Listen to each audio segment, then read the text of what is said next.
Ayun, continue tayo guys. Run ko lang ulit yung demo. Tingnan natin ano yung mga pwede natin baguhin. So, dito, baguhin natin, let's say, itong navigation bar. Okay yung kulay. Ito pala natin na mabago. Ito yung ay na, ito. So, pag ganun guys, pag sinelect nyo yung, for example, sinelect nyo itong navigation bar. So, ang nasa-select dito is yung buong group. Meron kasi tayong group, meron tayong component, meron tayong mga variants. So, in this case, kapag ganito yung nakikita yung icon sa may inyong left side or sidebar dito sa kaliwa, kung papansin nyo, ang itsura ng group is ganitong icon. Okay? And then kapag frame naman, eto siya. Okay? So, frame natin yan. Eto siya. Okay?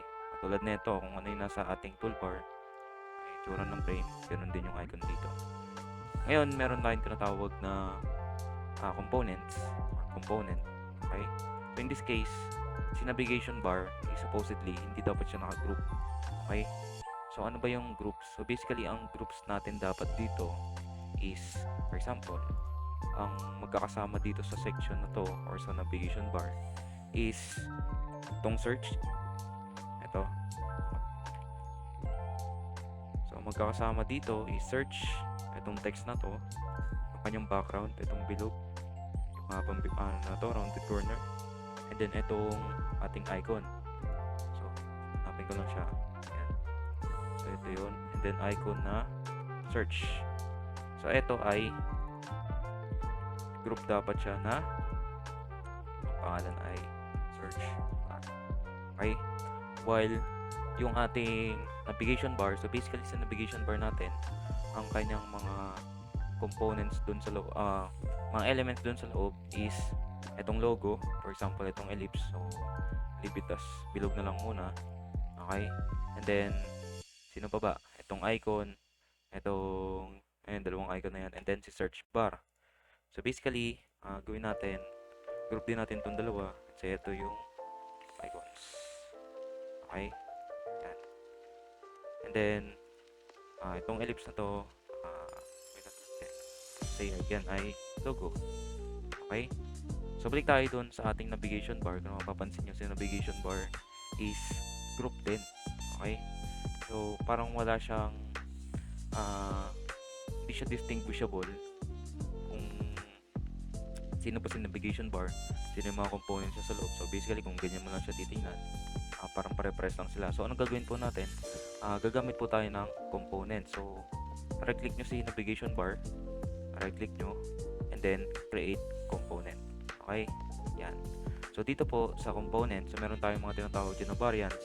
For example, ang inyong navigation bar ay, let's say, ganito yung itsura kapag naka-mobile view. And then, let's say, gagawa kayo ng panibagong navigation bar na designed naman for website or web view. So, in this case, yung ating navigation bar is for mobile lang talaga. Okay? So, just to show ano yung components. Okay? So, basically, kapag sinabing components, parang ano yan eh.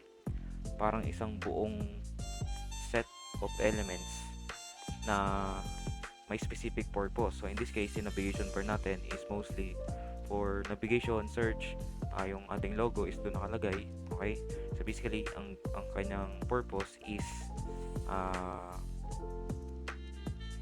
easy access for the user kung gusto nila mag-search, di ba? Kung gusto nilang i-access yung cart or yung ating menu, okay, dito. So, yan.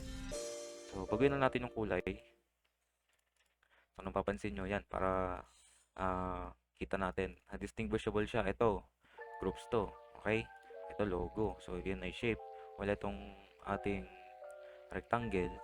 Ito yung babaguhin natin yung kulay. Let's say, ano ba yung contrasting dito?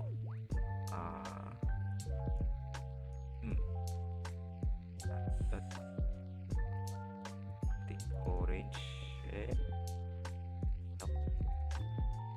Nope. Okay, hanapin na natin yung kulay. Usually black yung ginagamit ko dyan. Yan. Okay.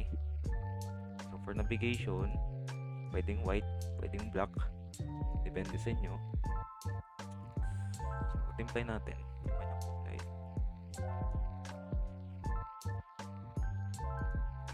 Kulay blue. Pwedeng white nga lang to eh. I think different color of white lang.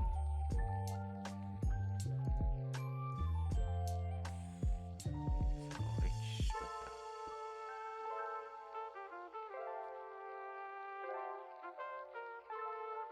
Yan. Okay.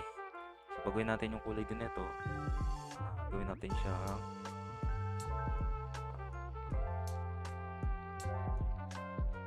ayan. Okay. So, search bar, lagyan natin siya ng yung ating rectangle na border. Ayan. Okay. So, yung border natin, pwedeng reference lang din tayo dito. So, medyo gawin natin darker shade siya. Ayan. Okay.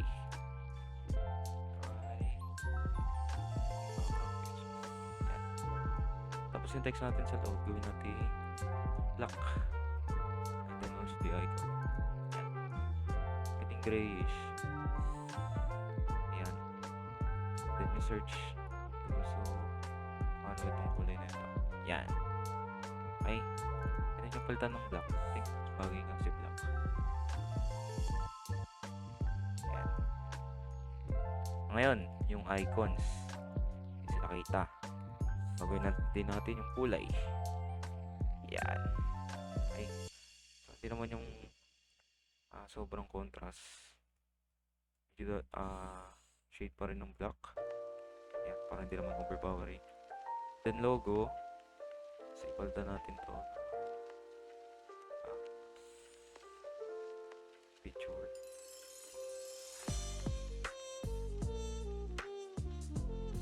Yan.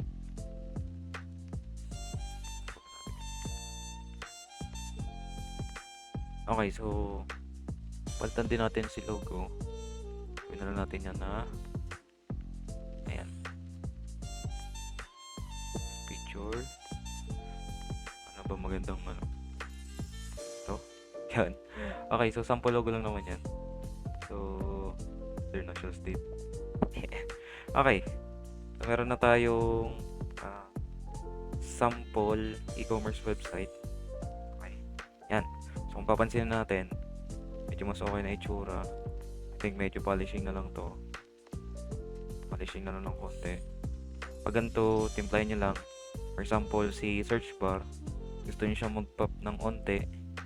So, lagyan nyo lang siya ng drop shadow. Yan. So, blur natin ng onte. Then yung spread is babaan.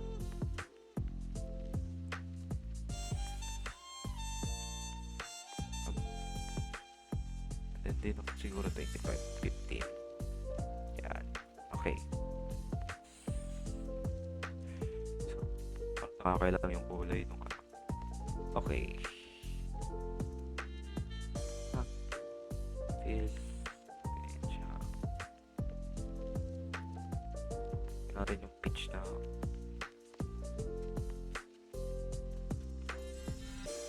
yan. Katulad pa sila. Hindi naman. Okay. So, yan. I think medyo okay na siya. So, proceed tayo dito sa ating product page. Okay? So, hindi na natin ito bubuuin. So, basically, yun yung idea. Pwede kayong magawa ng multiple. For example, another page. Hindi ko siya yan. So, another page. Iba tayo ng another page. iPhone 16 din. Yan. Kailan natin dito. Let's say, lagay din ako ng ito, let's say, pangalanan natin siya na page 3. Okay, so patayin isa pang button, duplicate din natin to. Lagyan natin siya ng let's say, itong button na to is go to page 3. Okay.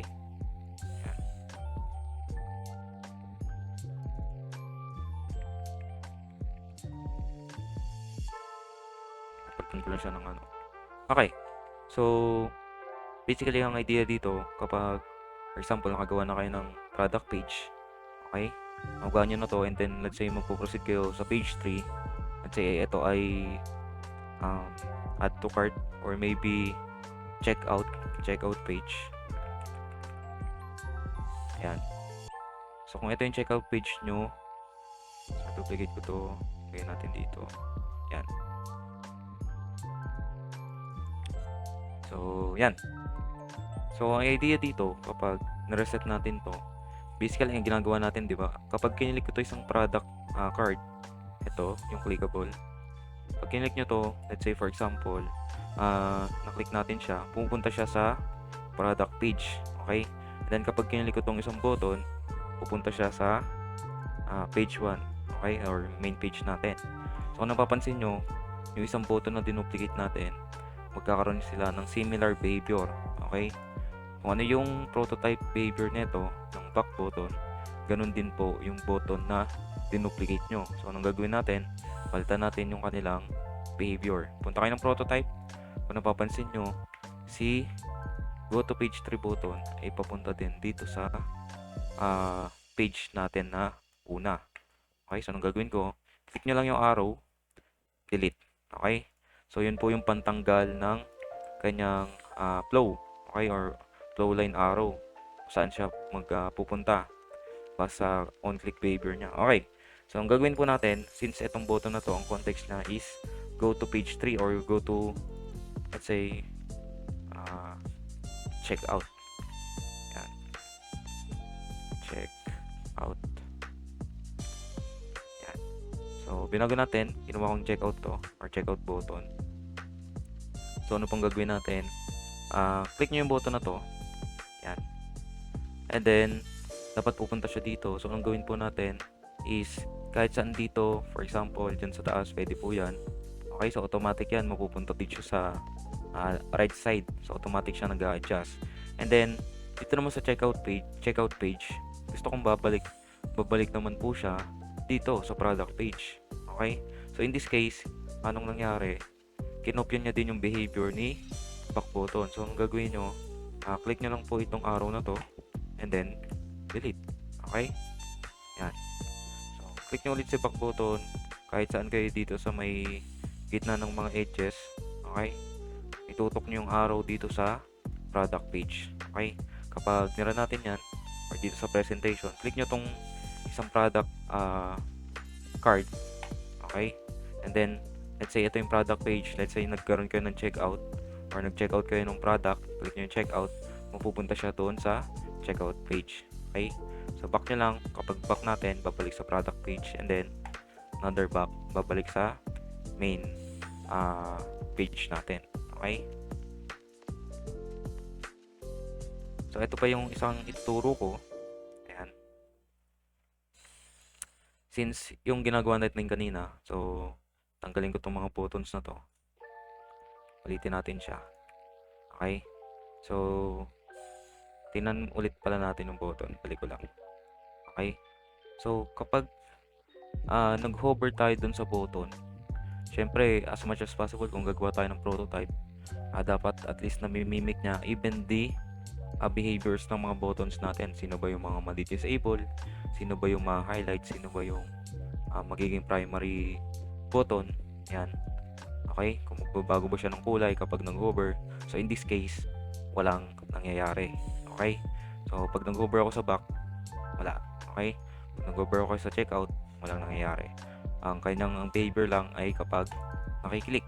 Okay? Yan. So, balik tayo dito. So, delete ko yung mga buttons natin. Ulitin natin sila. Okay. So, gagawa ko ng button dito. Yan. So, shape lang po. Paano yung shape? Rectangle. Okay. So, design muna ulit tayo. Say, lagyan ko to ng kulay na blue ulit. Okay. Lagyan natin ng konting rounded corner. 12. Yan. Think okay na yan. Okay. So, next is, syempre, text sa loob. Okay. Back.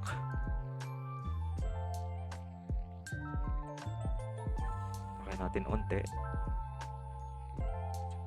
24. Ayan, para kitang-kita. Back or go back. Yan. Yan, so meron na tayong go back button. Pwede nyo lagyan ng mga borders, for example, stroke. Ayan. So, depende kung anong trip nyo. So, in my case, I leave it as is. Lagyan ko na lang siya ng shadow. I think mas okay yung shadow.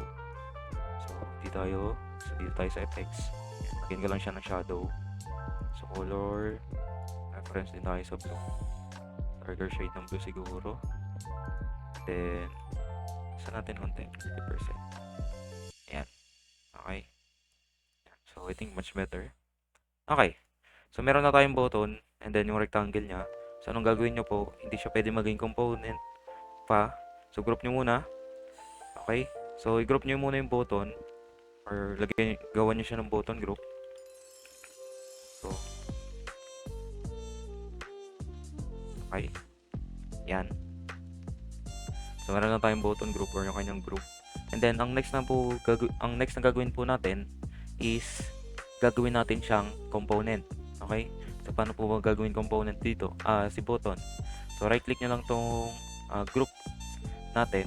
And then, hanapin nyo si create component. Kung alam nyo na yung shortcut, Control Alt K. Okay? So, try natin. Control Alt K. Okay?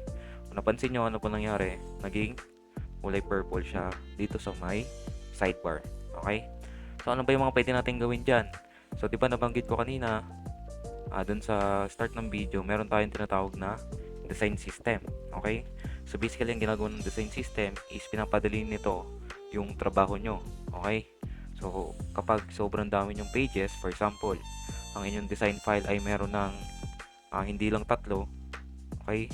Kapag nakakita kayo ng actual na design file, itong 3 to is parang kakasimula pa lang nila. Okay? So, yung mga typical design file na merong ilan yung pages nila, usually nasa 50 to 100 to 200 pages. Depende kung gaano ka-complex yung gusto nyong i-demo dun sa prototype nyo or UI prototype dito sa Figma. So, in our case, pag ganun pala yung case, kailangan may design system na kayo para kapag kailangan nyo, for example, itong button na to, and then, lilipat nyo sa another page, hindi nyo na siya i-duplicate tulad ng ginagawa ko kanina, tapos ililipat dito. Okay? So, delete natin yan. Okay. So, paano natin itong button group na to? Meron tayong tinatawag kasi na design system. Gawa ko ng frame dito para kitang-kita nyo. Pangalanan natin to na components. Yan. Okay. So, ang gagawin po nitong frame na to is hindi natin siya gagamitin sa presentation. Ito po ay lagayan lamang ng mga components. Okay?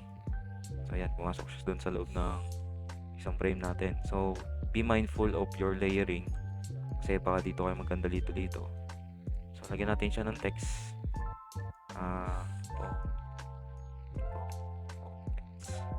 Yan. So, pagay ko yung kulay. Yan. Okay. So, 40. Okay. So, under ng components frame natin, dito ko ilalagay yung syempre, mga components natin. So, sino-sino yun? So, unang ginawa natin is si button group component. So, ito siya. Okay? So, hindi ko siya ilalagay dito. Lalagay ko siya sa component. So, bakit kaya? Yan. So, punta tayo dito. Okay? Yan. So, dito po sa component, ang mga pwede nyong gawin dito is under ng prototype or dito pala sa button group, pwede kayong magdagdag ng kanyang properties. So, in this case, kapag si button group, pwede akong maglagay dito ng ito, yung tinatawag natin na variant. So, ano po ba yung variant? Ayan. Kapag click nyo yung variant, nagdo-duplicate siya ng another button. So, ano pong gagawin nito? So, basically, si variant is pwede nyong gamitin for customization ng mga mouse behaviors. Okay? So, for example, hover. Yung button nyo po ba ay ideally same same design lang kapag nag-hover kayo, 'di ba? Hindi naman siya ideal. So let's say ito yung default, okay?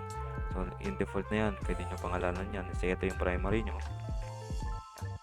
primary, and then si variant 2, ito let's say hover, okay? So ano po ba itsura ng hover kapag naka-hover siya? So dito po, palitan natin yung kulay ng ating background.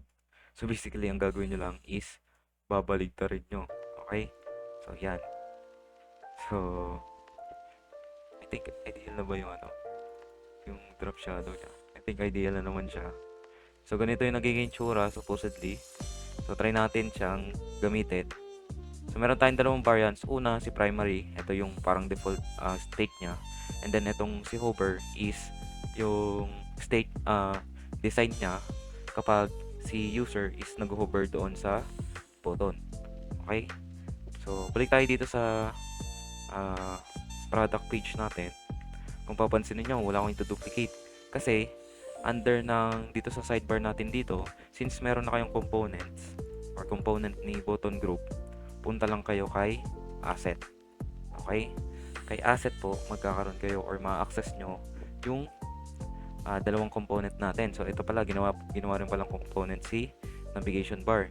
And then ito si button group, ito yung gagamitin natin. So kung napansin nyo, kapag kinilik ko tong si button, nakalagay dyan, insert instance. Okay? Click nyo lang yan. Yan. So meron na tayong instance dito. Okay? So, bakit kaya natin yan ginagawa? For example, gusto nyo baguhin yung kulay ng primary button nyo. Ayoko ng blue. Gusto ko yan ay ganito yung kulay, purple or dark purple. So ano pong mangyayari? Kung napansin nyo, nagre-reflect na siya agad doon sa mga other instances nyo. Okay? So very convenient siya kung yan yung gagamitin nyo. Okay? So for example, gusto ko siya maging kulay green. Lahat ng instance ng inyong button sa lahat ng pages or ng frames nyo, hindi nyo na kailangan mano-manong baguhin lahat. Okay? So dito lang kayo pupunta doon sa inyong component area kung saan nyo siya nilagay. So kaya ang ginagawa ko to para yung mga components natin madali silang i-access. Okay? So parang bagay yung kulay green na kopyahin nga din natin yung kulay na yan. So yan, may pangit pala. Babaguhin pala natin yung mga kulay din nito. So si icons magiging white. Yan. So ito wala, ang pangit na. Tanggalin na natin. Gawin na natin solid white. Yan. Okay? Yan, kunyari ganyan yung inyong napiling team or ng set of colors na gagamitin nyo. So 70-30-10. Okay, 70% is white. Okay? Yung white dito, and then 30% is the green. Okay? So dapat ito medyo greenish din. So balik tayo dito sa button. Okay? So pag nira natin siya, okay, pag kinik nyo yung demo, so ito na pala yung demo page natin. So tayo lang natin mag-load. So punta tayo doon sa product page. Ayan. So kung napapansin nyo sa product page, anong nangyari? Di ba may button tayo doon? Okay? So click nyo si button. Kung napapansin nyo sa layering natin or sa layers, si button group na instance na to is wala doon sa loob ni iPhone 16 2 or yung ating product page. So sino si 3? Ito si checkout page. Okay, so in order lang natin. So ito yung page natin. Okay? Yan. So be mindful of the layering kasi kapag hindi maayos yung layering nyo, meron kayong mga components na for example, visible siya dito and then hindi siya lalabas kapag demo na kasi si button group na to or yung button na instance na to is nasa root layer. Okay, so saan ba natin siya dapat ilagay? Under siya dapat ni product page. And then, yan. Okay, so lalabas na siya dito. And then, sir, bakit walang interaction? Hindi siya nakaka-go back. So balik lang tayo dun sa prototype. So hanapin nyo yung bilog na lumalabas dito and then yung arrow itapat nyo sa main page. Okay? Yan. So check natin. Okay, so mabalik na siya ulit. So balik tayo dun sa ating variants, 'di ba? gumawa tayo ng variant na hover. Palitan natin yung kulay pala nito. Ito yung palit natin. Yan. So, gumawa tayo ng hover. So, basically, kapag nag-hover ako dapat dito, mapapalitan yung kulay ng button. So, in this case, hindi siya papalit. Okay? So, paano natin siya gagawin? Click nyo lang yung button na to. Okay? Yung instance ng button nyo. And then, punta kayo ng prototype. Okay? Anything na related sa behavior ng UI, pupunta kayo sa prototype. Okay? So, under ng interaction, dito sa may right sidebar natin, click nyo yung plus or add. Okay? Click nyo yung add, and then, sabi dito, trigger, on drag. So, hindi naman natin i-drag yung button, di ba? So, ang gusto kong mangyari kapag nag-hover tayo is while hovering yung trigger. Okay? So, meron na tayong trigger, and then anong action? So, basically, ito yung mga pwede niyang gawin. Merong navigate, change to, mapapalitan siya. Change to, mapapalitan. So, to different variant. Okay? So, click natin yan. Change to, yan, change to state. Saan na yung variant niya?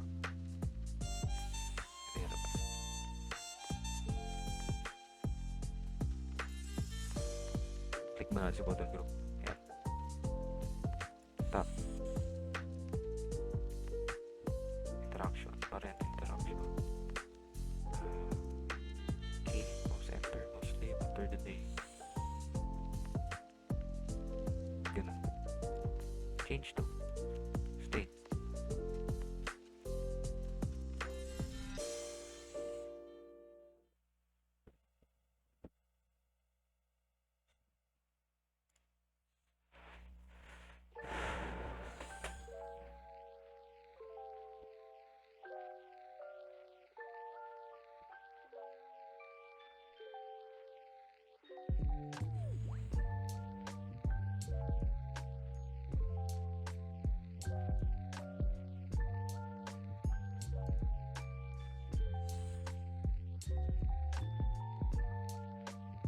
Ayun, so okay, so balik tayo.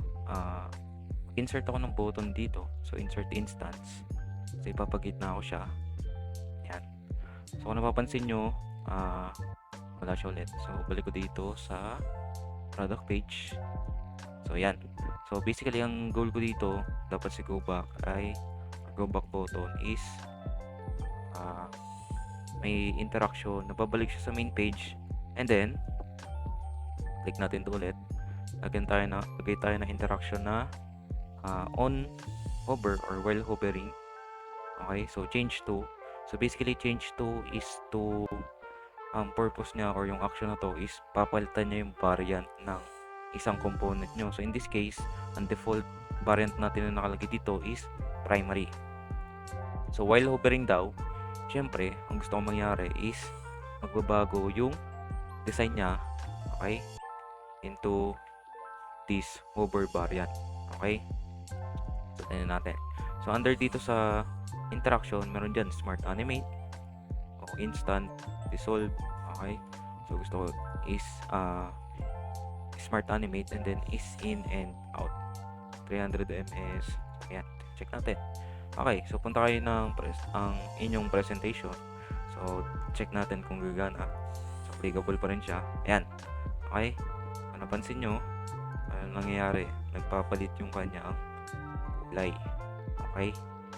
So, very important po ito kapag inyong mga button is sobrang dami na. For example, dito sa may checkout page, meron pa kayong button din. So, under na insert, yan, insert in instance. So, dito din, meron din go back button. So, lagay lang natin siya sa checkout page. And then, ang kanyang behavior, punta kayo ng prototype. So, babalik siya dito sa product page. Okay? And then, let's say, isa pa. Baka pa tayo ng isa pang button. So, try natin.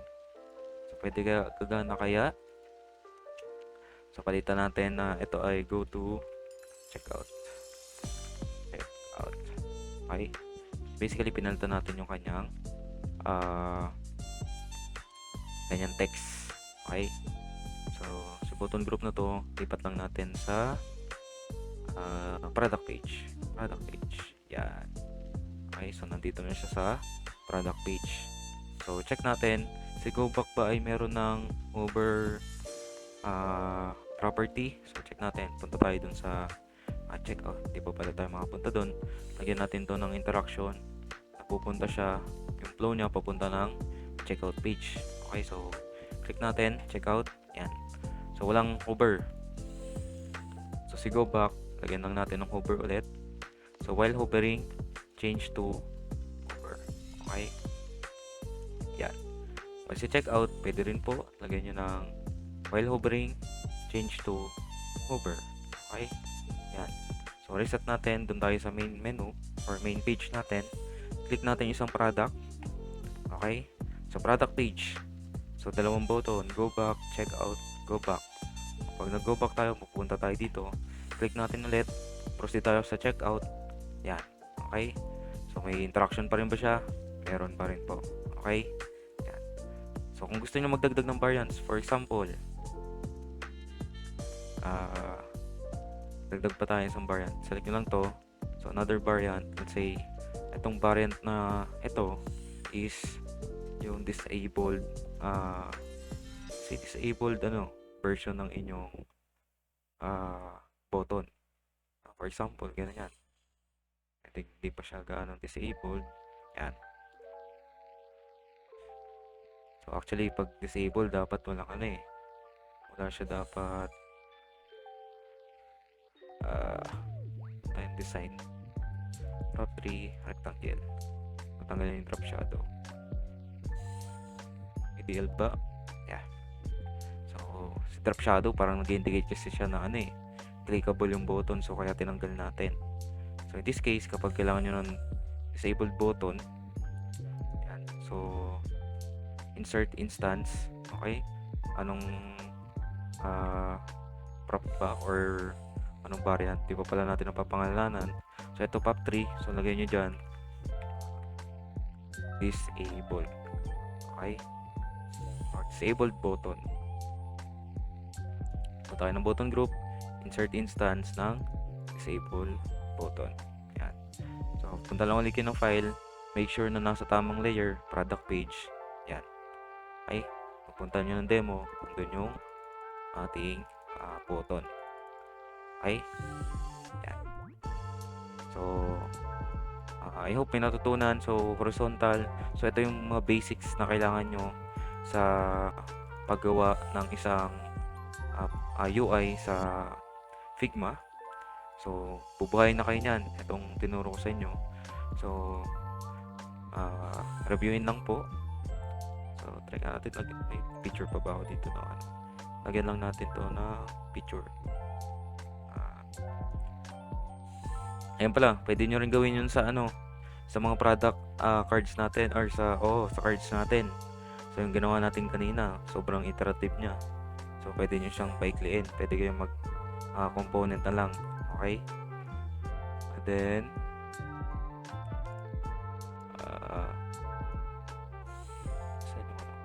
product page, main page, promotional, sell product, popular segment, may popular. Okay. Ito. Ayan. So palitan natin yung sino ba yung image sample. Ito. Ayan. Naka overlap lang siya. So pwede nyo palitan yan ng picture. So kanina kasi hindi natin pa nalalagyan. For example, yan. Okay. For example, yun yung binibenta nyo. Palitan nga natin yung kulay ng product card. Lagyan natin ng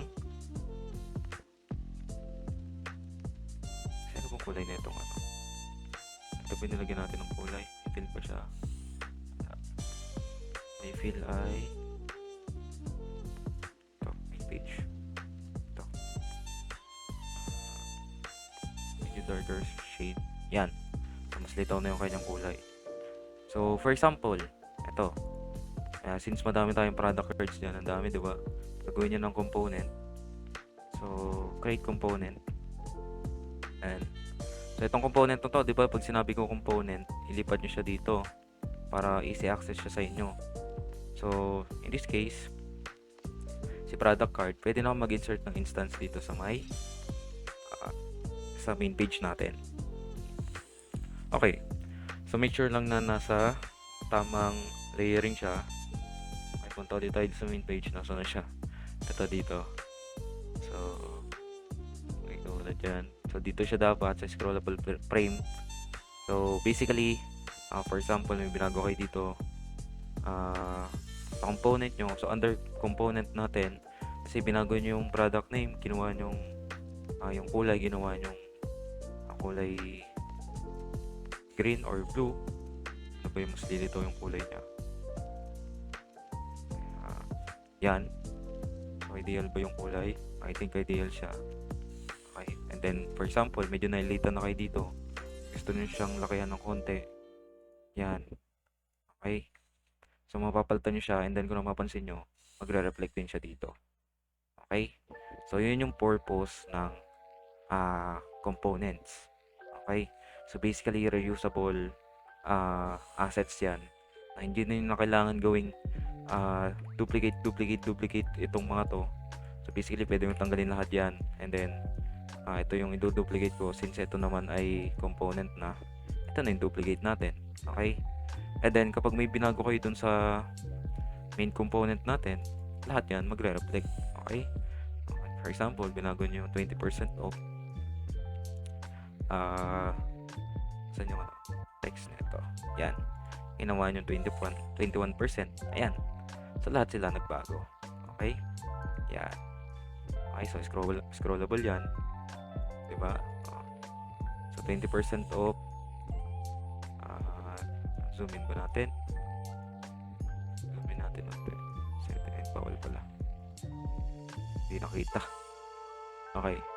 So yan, nag-reflect naman siya, 21% off lahat ng ating card dito. So nabago siya. Okay.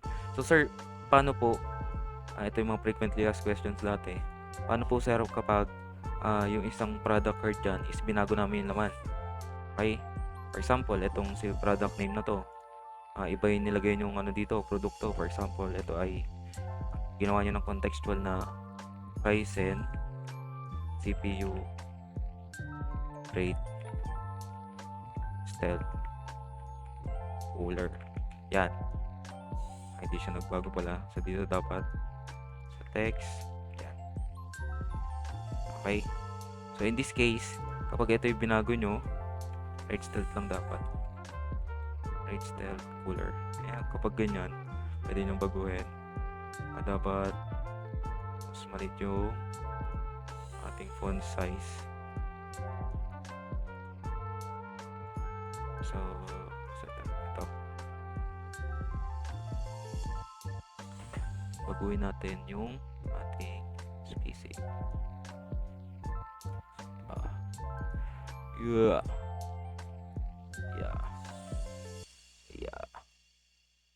Tapos lita natin mga 11. 8. Yan. Okay? Napansin nyo, kapag binago ko yung isa, hindi siya nagre-reflect doon sa iba. Okay? So, although may component na kayo, mababago lang yung laman ng isang component kapag ito yung mismong binago nyo. Okay? So, try nga natin. Baguhin ulit yung product name. Product name. Ayan. Gawin natin na rate. Stealth. Okay? Kung napansin nyo, sino yung mga nabago? Ang mga nabago lang ay yung mga naka-default siya. So, basically, nasa-save niya kung sino yung, or napaplug niya kung sino yung kinustomize mo na. Okay? So, basically, kung may changes ka na dito, hindi na siya mababago pa ulit kapag na-reflect binago mo yung nandito sa main reference natin. Okay? So, yan. So, na-customize natin to. Ito may cooler. Itong iba, wala. Okay? So, nabago na kasi natin. So, let's say yung presyo nito ay baguhin natin na $3 lamang. And then, yung 21% off, gawin lang natin na under lang siya ng 4% off. Okay? Ay, hindi pala. Nabago natin yung title. Ayan. So, 4%. Ayan.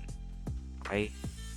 So, basically, kung may nabago na kayo dito sa isang component na instance is hindi na siya mababago ulit kapag change nyo yung reference natin. Ito, yung nasa component list natin. Okay? So, yan. Okay, so $3 to $32 yung iba. Okay? Yan. So, siguro po, later this week or siguro Monday is magpo-post ako ng about sa inyong project. Okay? So, basically, ang magiging project po natin is gagawa kayo ng Figma prototype. So, I'll post the details sa Google Classroom. So, by the way, magkakaroon tayo ng Google Classroom. I will also send the link. Okay? Siguro sa Monday na din. Okay po? Yan. Kung may mga tanong po, pwede naman po kayo mag-chat lang sa Messenger. Okay?